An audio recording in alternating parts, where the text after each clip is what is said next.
Okay, just about to visit the first ever property that we invested in. Had it coming up to 20 years now. This is on a full 5-year FRI lease, and obviously, as part of that, we need to look after the roof. So the agent got in touch with us last week, a few days ago, about the roof because apparently it seems to be leaking in. So this morning, I'm going to meet the roofer there, who's done quite a lot of work with us recently, and pretty much see what the condition of the property is like inside. I'm going to do two parts to this video. First one here now. I might try and do one inside as well, but I'm expecting this property not to be in the best position, not to be in the best condition it was previously, because it was a brand new refurb we did with this, and we'll see what the situation's like. But all you black belt investors out there, or investors that are looking to be black belt investors, make sure that you continually understand that yes, they're assets, but in order for them to produce cash flow each and every month, you need to look after them. So good luck, and I'll do a part 2 video after this, probably when I get back in the van. Good luck. So 5-year FRI lease. Make sure if you're looking at this type of stuff, how long has that been like that? Again, you can think to yourself, well, I'm not really bothered as long as the rent keeps coming in and that type of stuff. It just depends on your mindset and your attitude. Looking at this down here, down there, there's bound to be rats, vermin. They've got cats turning up now. And also, if you have a look, what do you think to the craftsmanship of the trades they've been using? You can see over my shoulder there. Let's have a look. Bit of, pointing going on there. Who's been doing that? Bit of patch pointing there in this top corner here. There. So again, you've got to be aware now of the trades that they're using when it is on your property. Again, we've signed into the lease and so on. There's a 3-year break clause, and that's 12 months time. So I haven't even had a look inside the property yet, but we'll see what happens really.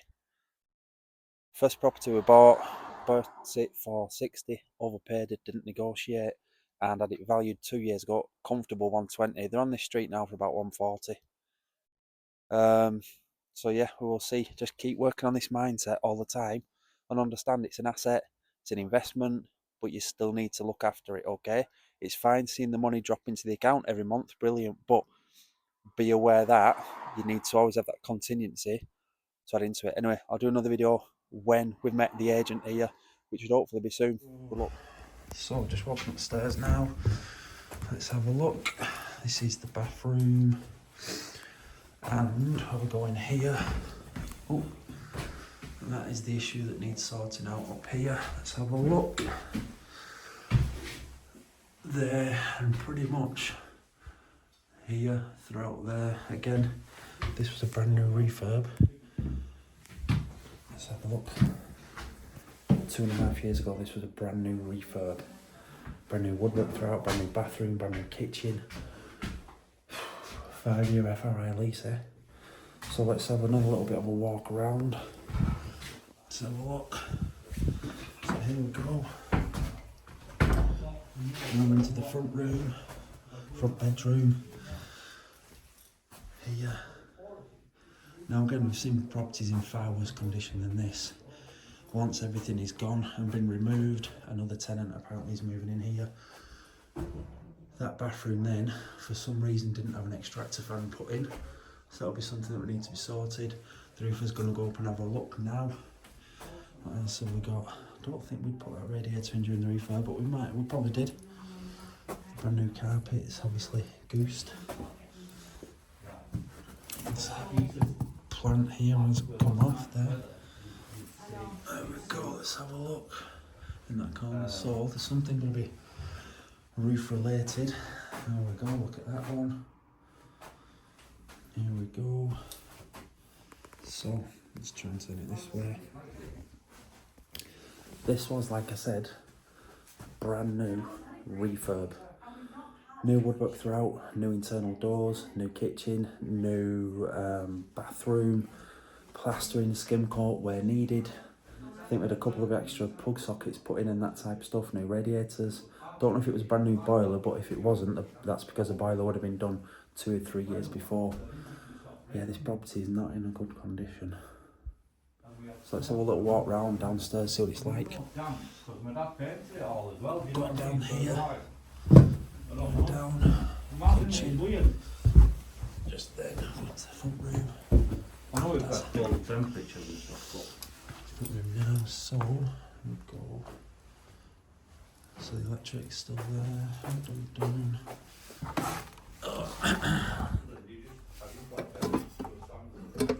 Yeah.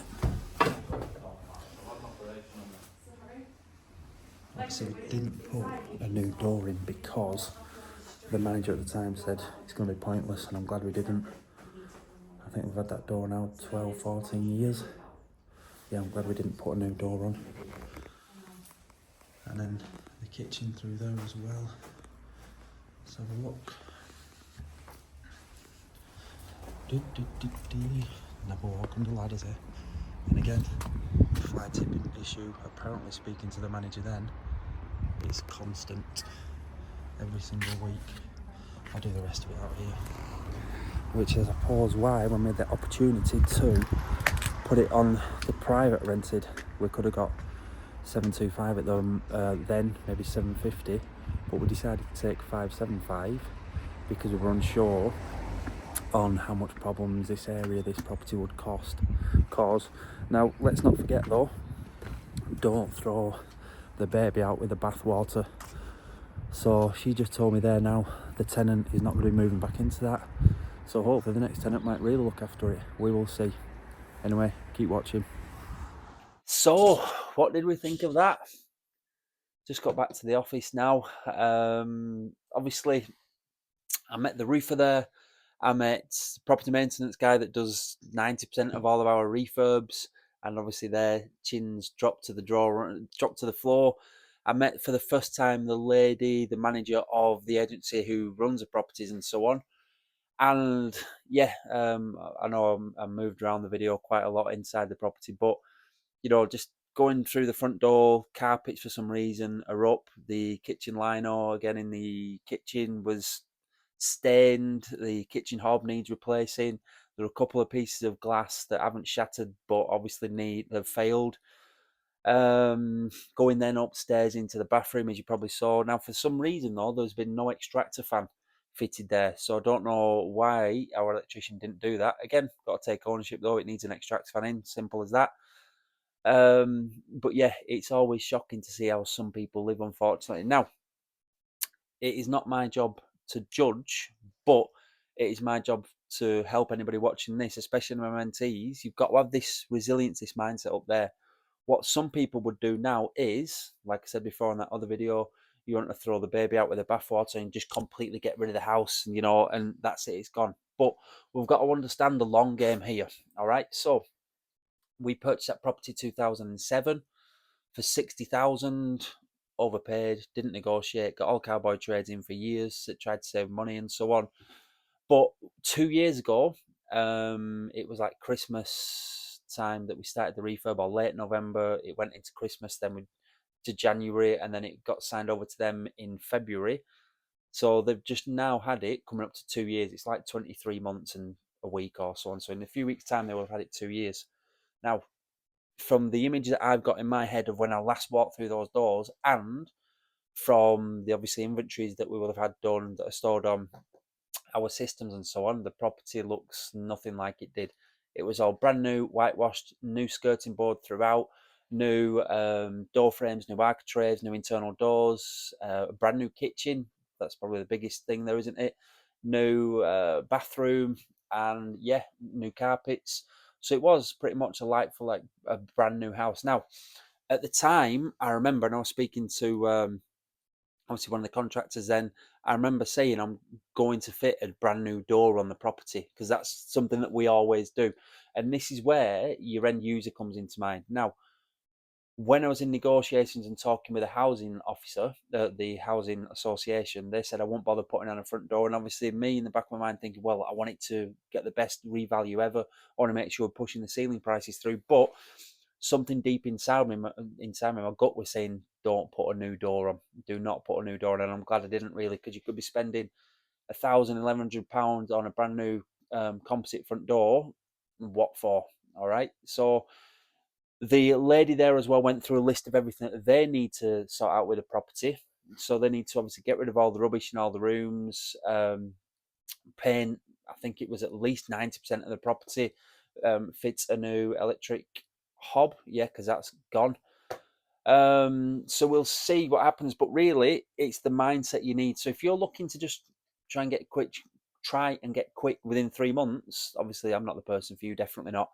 But if you're looking to build that long-term wealth and understand and see the overarching or the long view, property will help build your wealth. It guaranteed it will do. Okay. So again, just to go over those numbers again, we purchased it for 60 in 2007, just at the top of the property cycle, really, because then 2008, obviously, we had the recession for 6, 7, 8 years where obviously property was stagnant and then started to creep up.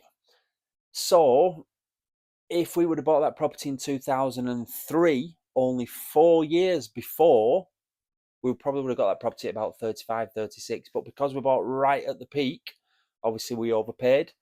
Now, this is it though.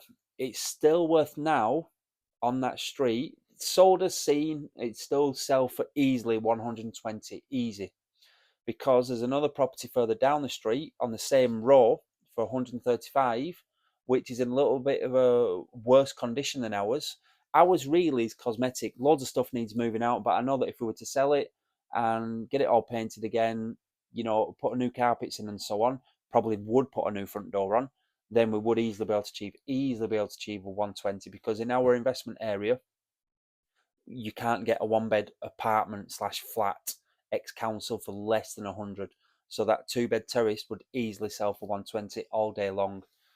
So what we now need to do is negotiate with or speak to the housing association and just to clarify what we're going to do, because obviously it's in a 5 year FRI lease. We've got to make sure the roof is all sorted and so on. So the roofer is now going to come back to me later on with a plan of attack.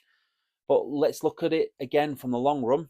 We need to invest in the property so that it keeps giving us money each and every month. And if we have that property in our portfolio for another 10 years, hopefully it's going to have gone up in value. And definitely, if we've got it in our portfolio in another 20 years, it will have definitely gone up in value. Might be one of those stories where we could say, well, we paid 60 for this and now it's worth 250. Okay, so just think to yourself, it's not time in the market, it's time in the market. So again, continually work on developing this mindset, this resilience all the time, and just understanding that things are going to go wrong. Like I said this before in the refurbs, things go over. Some trades let you down. You have things that are unexpected happen. So just don't look at it as a get rich quick scheme. Don't look at it as I'm just going to get or invest in 1 or 2 or 3 houses, and it's going to change your life. It's not, unless those 1 or 2 or 3 properties you manage to turn into 6 or 8 bed HMOs, which will provide a substantial amount of cash flow. The good thing is, though, the lady that I spoke to there, this is how things change. 2 years ago, they were absolutely against HMOs. Now they want as many of them as physically possible because they cannot keep up. There is still a massive housing crisis. So when everybody, again, investors out there, people can badmouth you saying that you're a big bad landlord and that type of stuff. If landlords came out of the UK market, it would be absolutely horrendous. Where then are all these people going to live? Okay, so just think about it there. All right. So just keep your eye on the long prize or on the long game. Really, don't think about properties that get rich quick scheme. Understand you need that discipline, you need that mindset, and again, what I always talk about, the resilience. Just keep getting up, keep showing up, build the portfolio as you want to build it. Don't fall for shiny penny syndrome. Now I'm going to jump into SA. Now I'm going to go into title splits. Oh, one of my colleagues has made a killing doing a flip, so now I'm going to do that. All those strategies are fine, but stick to one key master strategy and then start to diversify only when you're really, really good at one strategy. Otherwise, you'll be saying, buy to let's dead, HMOs are dead, SA is dead. You need to make sure as you progress through the belts that your techniques, your fundamentals are getting better and better and stronger so that you've got that good foundational understanding of property and how to build wealth and cash flow. And then you can start to understand things better and so on. Good luck, keep taking steps further forward. But hopefully, that video has provided a little bit of an insight into how some people live, and maybe some of the pitfalls you need to be aware of when it comes to 3 to 5 year FRI leases and so on. When we do get the keys back to that property, it might be next year when they've had it 3 years, or we might do it in 5 years. The property will need to be in a brilliant condition because that's what it's got in the contract. We will see though. Good luck. Take care.